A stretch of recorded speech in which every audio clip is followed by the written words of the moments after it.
cas de violation des droits humains à l'occasion du coup d'État du 16 septembre dernier. C'est ce quoi nous allons parler aujourd'hui avec Monsieur Ulbert Yamego, président du Centre d'information et de formation en matière de droits humains en Afrique, CIFDA, que je reçois sur ce plateau. Bonjour Monsieur et bienvenue. Madame, bonjour.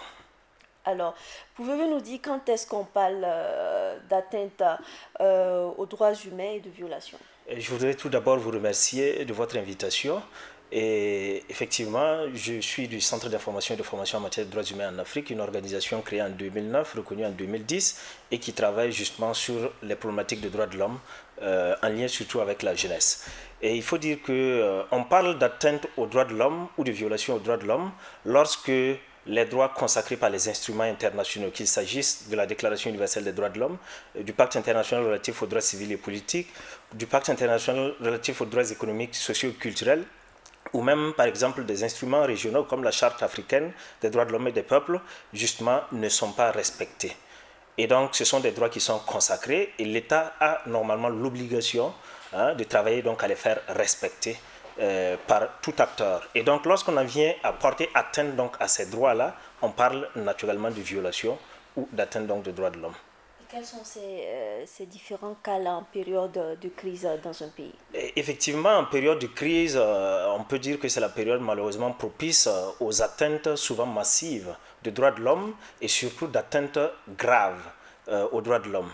Et ce qu'on peut constater dans les différentes crises à travers l'Afrique ou à travers le monde, c'est que un des tout premiers droits à être violé, c'est bien souvent le droit à la vie. Notamment lorsqu'on tue des gens, on porte atteinte au droit à la vie qui est un droit fondamental.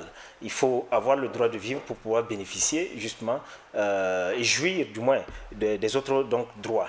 En plus de cela, il y a bien entendu le droit à l'intégrité physique, le droit de ne pas subir de torture ni de traitement inhumain et dégradant.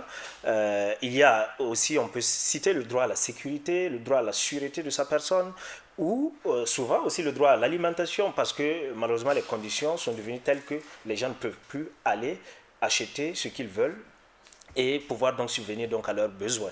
Et ce qu'on a pu constater aussi, et dans la particularité justement de la crise burkinabé, c'est ce droit, l'atteinte du moins au droit à la liberté d'expression et d'opinion, avec notamment ce qui est arrivé aux médias burkinabés.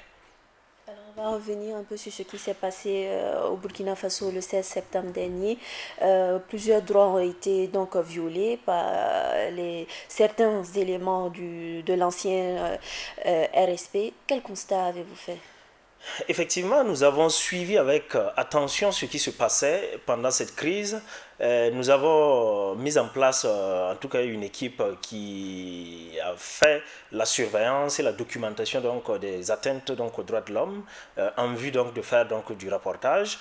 Et effectivement, comme je viens de les citer, il y a plusieurs droits qui ont été violés. Et le bilan, par exemple, montre qu'il y a entre 14 et 17 personnes qui ont été tuées, donc dont le droit à la vie n'ont pas été respectés.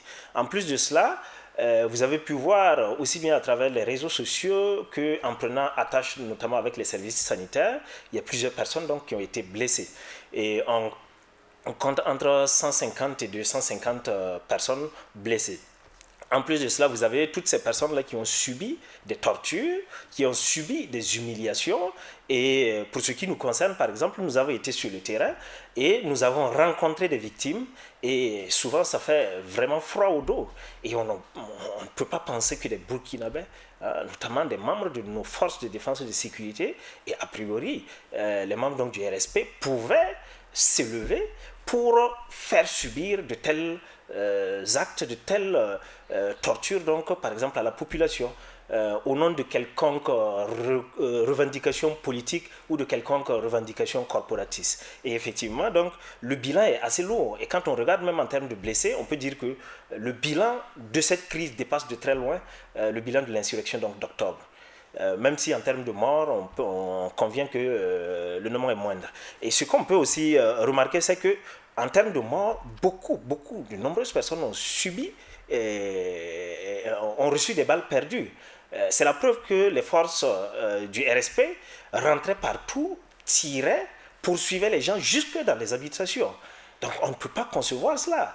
Ça ne rentre pas dans les mesures normales, j'allais dire, de sécurité ou et il y a eu visiblement en tout cas un recours quand même à l'usage excessif donc de la force, soi-disant donc pour empêcher les gens de sortir et de manifester donc leur mécontentement.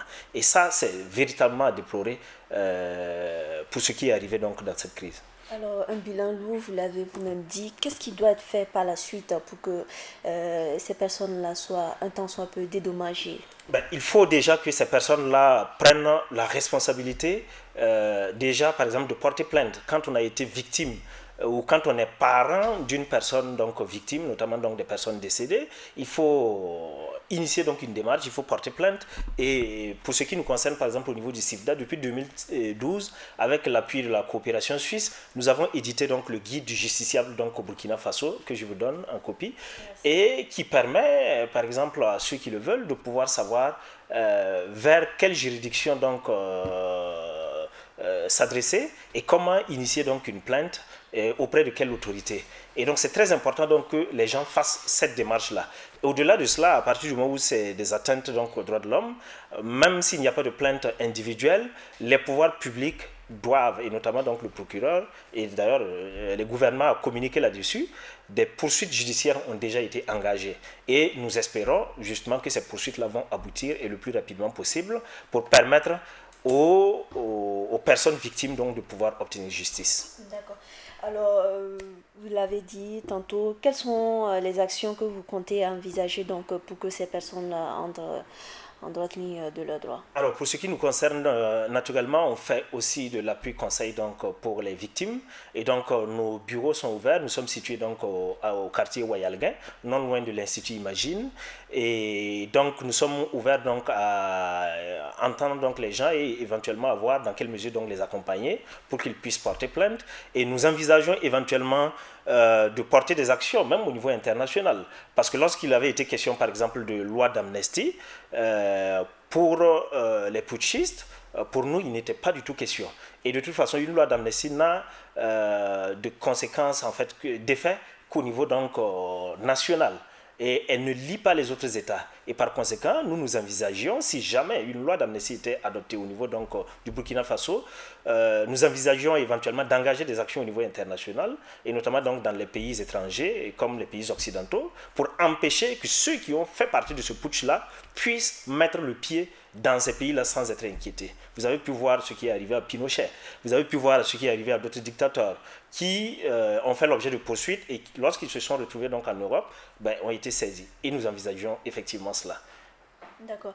On va revenir un peu sur votre structure. Quelles sont les activités que vous menez dans le droit, donc dans le domaine des droits humains? Alors, dans le domaine des droits humains, il faut dire que nous, nous sommes beaucoup spécialisés donc, dans le renforcement des capacités au bénéfice donc, des jeunes, et notamment des jeunes qui travaillent au sein des organisations de promotion et de défense des droits de l'homme.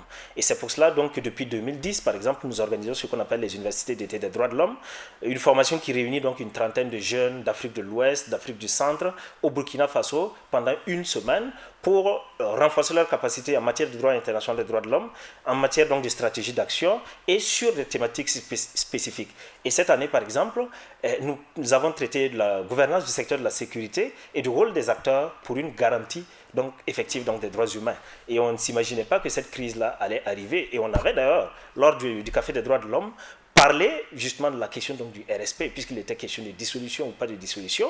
Et on peut dire que en fait, ce qui est arrivé ne nous surprend pas du tout.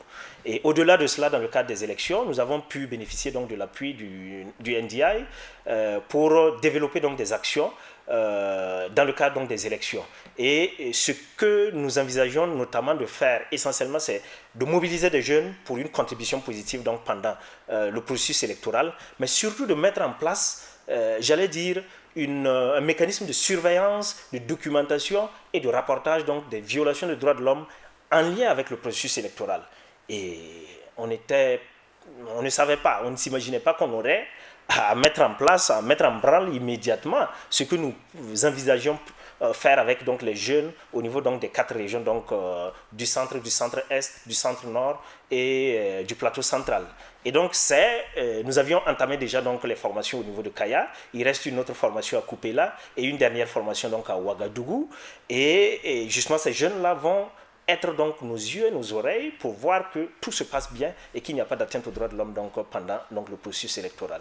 Et c'est ce que nous avons fait pendant cette crise et que nous continuons de faire en partenariat avec d'autres organisations comme Amnesty International qui aussi vont documenter et vont voir ce qui s'est passé donc, pendant donc, la crise consécutive donc, au coup d'État. D'accord. Vous, en tant que spécialiste donc, des droits humains, dites-nous que doit faire l'État pour garantir les droits humains dans une crise pareille? Ben, il faut dire que pour garantir donc, les droits de l'homme dans une crise pareille, il faut un travail en amont. Et c'est ce à quoi nous, en tant qu'organisation, nous faisons en appui à l'État, parce qu'en réalité, c'est d'abord la responsabilité première de l'État que de travailler, par exemple, à sensibiliser les gens. C'est en sensibilisant les gens, c'est en travaillant à éduquer les gens sur les questions de droits de l'homme qu'on empêche que certaines violations ou atteintes de droits de l'homme ne se produisent. Un exemple très simple, vous avez pu voir notamment qu'avec cette crise, il y a eu moins d'atteintes aux droits de l'homme, notamment en termes d'incendie de domicile, en termes donc d'attaques individuelles. Donc il y a eu une certaine prise de conscience qui a été faite. Et vous avez pu voir que des organisations comme le Balai Citoyen et d'autres ont même émis des messages, aussi bien à travers les réseaux sociaux que directement à travers la radio, pour dire il ne faut pas s'attaquer aux gens et même pas au RSP, même pas aux familles donc, des militaires qui étaient impliqués dans ce putsch.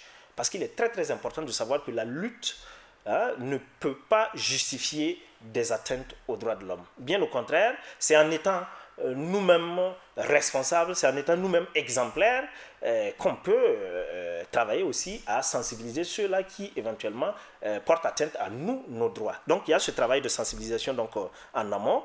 Il y a aussi le travail de justice qui est important. L'impunité malheureusement crée le lit à des atteintes potentielles futures des droits de l'homme. Mais lorsqu'on punit, lorsqu'on juge et on punit, c'est une garantie de non-répétition. Et donc, c'est pour cela que pour nous, il n'est pas question d'amnistie quelconque. Et on ne peut pas comprendre d'ailleurs que ça passe même à la tête d'un dirigeant et qui plus d'un pays comme le Sénégal et qui plus est représenté d'une organisation comme la CEDEAO pour avaliser une amnistie. Ce n'est pas pensable. Et donc, il faut que les dirigeants africains comprennent une bonne fois pour toutes qu'on ne peut pas transiger avec les droits de l'homme, qu'on ne peut pas transiger avec la justice. D'accord, merci à vous d'être passé sur ce plateau.